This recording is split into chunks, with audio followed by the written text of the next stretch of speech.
Hey dudes, welcome to a new series on the Lord Pietro channel, Devil Fruit Reviews.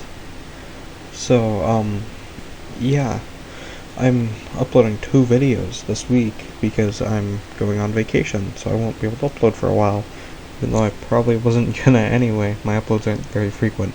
So, yeah, here we go.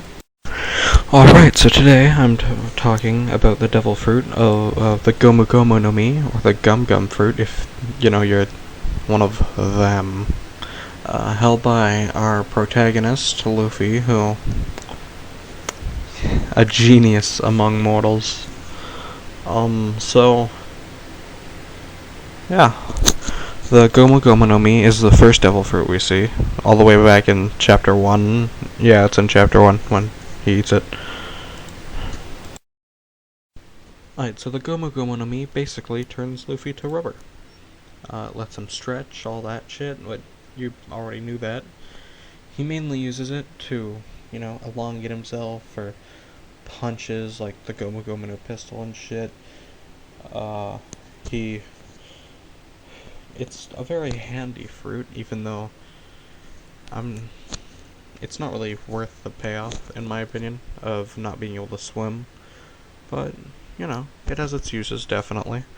I like to think that, he can stretch any part of his body, if you know what I'm saying.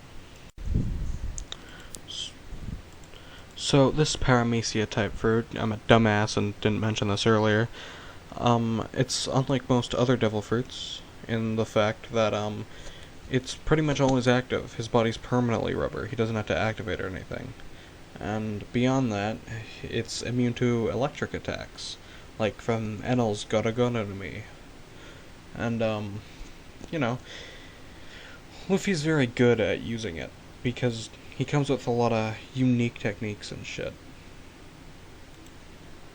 It has the same water weaknesses as every devil fruit, you know. Another weakness is that when he uses Arnament Haki, his body stops being rubbery, which is quite unfortunate for... well, it doesn't really... I can't remember any time that's really been a problem, though, off the top of my head. The first form Luffy can take using his devil fruit is Gear Second. It was first used against his fight against... the door dude from CP9. Fuck, what was his name? I'm not gonna look it up for this video, you guys are... It's the door dude from CP9, but basically, he uses it by speeding up the blood flow in his body to make him much, much faster and stronger. Second Gear's a really cool form in my opinion. It's always been one of my favorites. Alright, Gear Third was always a technique that weirded me out when I was reading One Piece. Basically, Luffy bites into his thumb and blows air into it, inflating his arm to the size of that of a giant, to get like a giant's level of strength. It's interesting. It was first used against Rob Lucci back in Enies Lobby, and was it used before that in I don't remember if it was first used against Lucci, actually. I think it was. But, basically, it lets him fucking become big with it. Make his hand big, slap, or feet big, any of his limbs, really. I don't know the limits to it.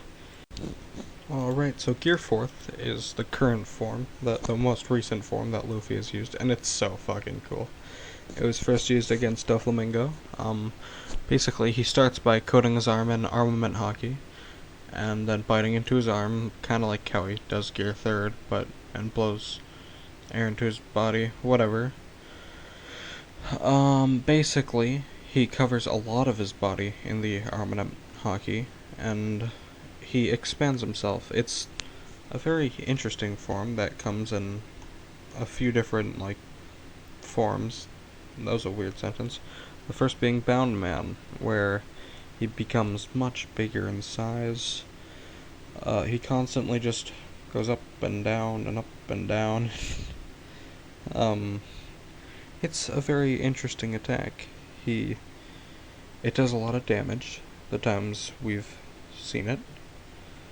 He seems to take a lot more damage, and he hits harder. A lot harder. Then there's Tank Man, which was in his battle with one of the Big Mom pirates. I forget its name. Their name. Um, we haven't actually, I don't have an image of this one, and I don't really know much about this one, but it intrigues me. Tank Man is a cool name.